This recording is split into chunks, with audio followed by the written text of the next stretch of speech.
Hello friends, welcome to special speeches. दोस्तों आज की वीडियो बहुत ही इंटरेस्टिंग होने वाली है, बहुत ही इंफॉर्मेटिव होने वाली है, क्योंकि आपको पता है जितने भी गैर मुस्लिम होते हैं, स्पेशली हिंदू, इनको मुसलमानों से थोड़ी सी एलर्जी होती है और इस्लाम से तो शदीद नफरत होती है, क्योंकि इस्लाम इनके खुदाओं की नफी कर देता है। जितने भी इनके बुत हैं उनकी नफी करता है। लेकिन आज की वीडियो के अंदर मैंने आपको एक ऐसा सूवर दिखाना है जो इस्लाम के खिलाफ तो बकवास कर ही रहा है, साथ में अजान के बारे में भी बहुत ही गलत अल्फाज इस्तेमाल कर रहा है कि नाउजुबिल्लाह अजान स्पीकर में इसलिए देते हैं क्योंकि इनके अल्लाह को सुनाई नहीं देता, नाउजुबिल्लाह, इस तरह की गलत बातें कर रहा है। सो चलिए आज हम इस वीडियो को देखते हैं और इसको मुंह तोड़ जवाब देते हैं। वीडियो को आपने अंत तक जरूर देखना है ताकि आपको पूरी बात समझ आए। तो बिना किसी देरी के आज की वीडियो शुरू करते हैं।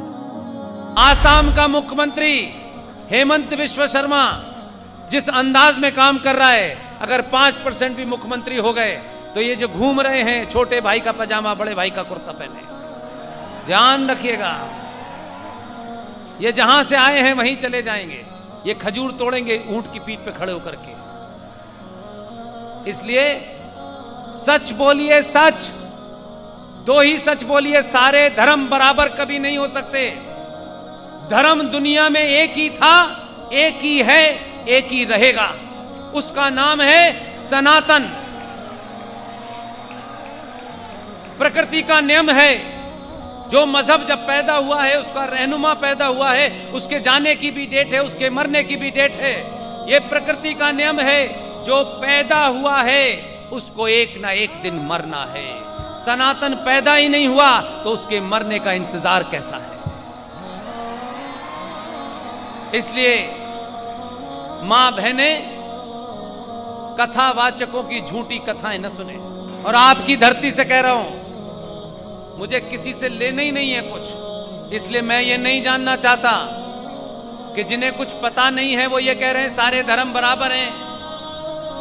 दुनिया में ये मुमकिन ही नहीं हो सकता। एक नरेटिव चला पूरी दुनिया में, आज सारी दुनिया पूछ रही है बार बार। एक नरेटिव चला, Islam is a religion of peace. वो ईमानदार लोग हैं, कम पढ़े लिखे हैं, तब भी उन्होंने पीस की स्पेलिंग सही बताई। आप ज्यादा पढ़ गए थे इसलिए पीस की स्पेलिंग गलत समझ रहे हैं। प्रॉफिट मोहम्मद, उनके दामाद इमाम अली, ये हिस्ट्री का हिस्सा है, इसका मजहब से कोई लेना देना नहीं है। प्रॉफिट मोहम्मद के दामाद इमाम अली की हत्या, फजर की नमाज जो सुबह 4:30 बजे मुसलमान पढ़ते हैं, आजकल लाउड स्पीकर लगाते हैं क्योंकि अल्लाह सुनता नहीं। फजर की नमाज में अली प्रॉफिट मोहम्मद के दामाद जब सजदे में गए नमाज पढ़ने के लिए तो उनकी गर्दन काट दी। प्रॉफिट मोहम्मद की एक ही बेटी थी, शादियां 13 थी। उनकी एक बेटी थी फातिमा। बीवी फातिमा का घर जला करके बीवी फातिमा की हत्या भी उन्हीं के लोगों ने की। प्रॉफिट मोहम्मद के बाद जितने भी खलीफा आए, पहला खलीफा अबू बकर, उसकी हत्या, उस्मान की हत्या, उमर की हत्या और प्रॉफिट मोहम्मद के नवासे यानी उनकी बेटी फातिमा के बच्चे हसन हुसैन की हत्या करबला के मैदान में अल्लाह अकबर नारे तकबीर, पहला कलमा तैयब पाने पाक ला इलाहा इल्लल्लाह करके उनकी गर्दन काटी। वो कहते हैं Islam is religion of piece. मेरा सवाल ये है कि दुनिया में हम जो प्रैक्टिकली दुनिया में देख रहे हैं, ये मुस्लिम ही ज़्यादा सबसे आतंकवादी है और जो मासूम लोगों की हत्या कर रहे हैं, तो इंसानियत कहाँ है?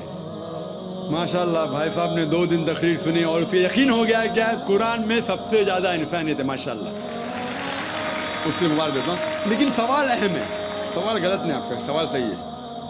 सवाल है कि हम देख रहे हैं मुसलमान ही आतंकवादी है, ये झगड़ा फसाद, मुसलमान फंडामेंटलिस्ट है, मुसलमान टेररिस्ट है, आतंकवादी है। जब हम कुरान पढ़ते हैं तो हमें इसका इज़हार होता है। लेकिन ये है क्यों गलतफहमी, जिस तरीके से मीडिया गलतफहमियां फैलाती है हम उसको इग्नोरेंस में, अनजाने में मान लेते हैं। टेररिस्ट के मानी क्या है? मैं कहता हूं हर मुसलमान टेररिस्ट होना चाहिए, आतंकवादी होना चाहिए। आतंकवादी की मानी क्या है? तो समझ लो, टेररिस्ट उसे कहते हैं जो इंसान दूसरे इंसान के दिल में टेरर पैदा करता है। अगर कोई चोर पुलिस को देख रहा है तो उसके दिल में टेरर आता है, खौफ आता है। उस चोर के लिए पुलिस टेररिस्ट है। इस तरीके से हर मुसलमान, कोई भी एंटी सोशल एलिमेंट मुसलमानों को देखता है, उसके दिल में खौफ आना ही चाहिए। अगर कोई चोर मुसलमान को देखता है, कोई बलात्कार करने वाला मुसलमान को देखता है, कोई भी एंटी सोशल एलिमेंट मुसलमान को देखता है, उसके दिल में खौफ होना ही चाहिए। कुरान मजीद में अल्लाह ताला फरमाते हैं सूरह अनफाल में, सूरह नंबर 8 आयत नंबर 60 में, खौफ पैदा करो उन लोगों के दिल में जो लोग एंटी सोशल है, जो हक को इनकार करते हैं, उनके दिल में खौफ डालो। लेकिन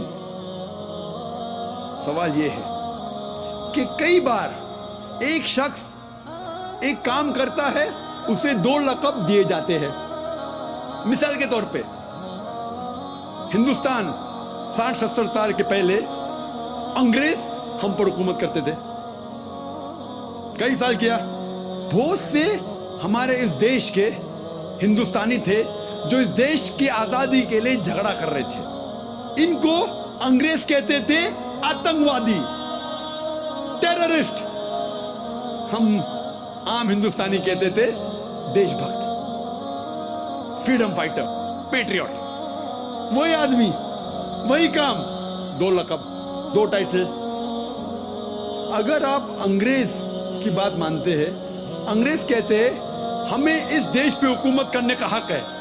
अगर उनको हक है तो ये लोग को हम टेररिस्ट बिल्कुल सही कहेंगे। लेकिन आम हिंदुस्तानी कहता है ये अंग्रेज तो तिजारत करने आए थे, इनको हम पे हुकूमत करने का क्या हक है? तो हम कहेंगे ये लोग हैं देशभक्त, फ्रीडम फाइटर्स, पेट्रियट्स। सेम आदमी, सेम काम, 2 लक़ब। वही आदमी, वही काम, 2 लक़ब। अगर आप अंग्रेज की बात को मानते हैं कि अंग्रेज को हक है इस देश पे हुकूमत करने का, हम मानेंगे कि वो आतंकवादी है, चाहे वो भगत सिंह हो या। लेकिन आम हिंदुस्तानी कहेंगे नहीं, ये तो देशभक्त है। तो आप किसके नजरिए से देखते हैं चीज को, फिर आप फैसला करेंगे वो आतंकवादी है कि देशभक्त। आपके हिसाब से भगत सिंह देशभक्त था क्या आतंकवादी था? सतीश भाई, देशभक्त आतंकवादी नहीं था ना? था के? भगत सिंह देशभक्त था क्या आतंकवादी था? देशभक्त। हाँ, मैं भी समझता हूँ देशभक्त था। हम अंग्रेज की बात को नहीं मानते। तो जब अंग्रेज टेलीविजन पे कहते हैं, CNN, BBC पे, कि मुसलमान आतंकवादी, आप क्यों मानते?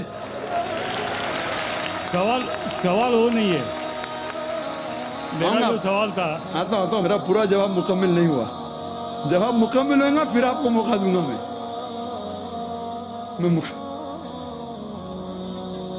Nelson Mandela, old south African government जो थी, सफेद हुकूमत, वो नेल्सन मंडेला को टेररिस्ट नंबर 1 कहती थी। उसे अरेस्ट करके रॉबिन आइलैंड में 25 साल के लिए कैद कर दी। Terrorist number 1। जब नई हुकूमत आती है उसे छोड़ देती है, उसे प्रेसिडेंट बनाती है, टेररिस्ट बन जाता है प्रेसिडेंट। चंद साल बाद उसे नोबेल प्राइज फॉर पीस मिलता है। वही आदमी, वही काम। ऐसा नहीं कि पहले वो गलत काम किया, फिर अच्छा काम किया, फिर उसको अवार्ड मिला।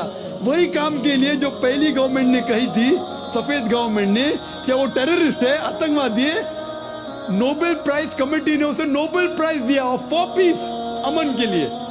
हैरत की बात है, जो आदमी आतंकवादी है उसको मिलता है नोबेल प्राइज फॉर पीस। जो आदमी का पावर है, जो आदमी वो कहता है, लोग उसकी बात को मान लेते हैं इग्नोरेंस के अंदर, अनजानी में। लेकिन कुरान कहता है सूरह इसरा में, सूरह नंबर 17 आयत नंबर 81 में, वकुल जाल हक वज़ाकल बातिल इन्नल बातिल काना ज़ऊका। जब हक बातिल से टकराती है, बातिल का सर्वनाश हो जाता है। धर्म दुनिया में एक ही था, एक ही है, एक ही रहेगा, उसका नाम है सनातन। एक नैरेटिव चला, Islam is a religion of peace, जिनकी नमाज सुबह 4:30 बजे मुसलमान पढ़ते हैं। आजकल लाउड स्पीकर लगाते हैं क्योंकि अल्लाह सुनता नहीं।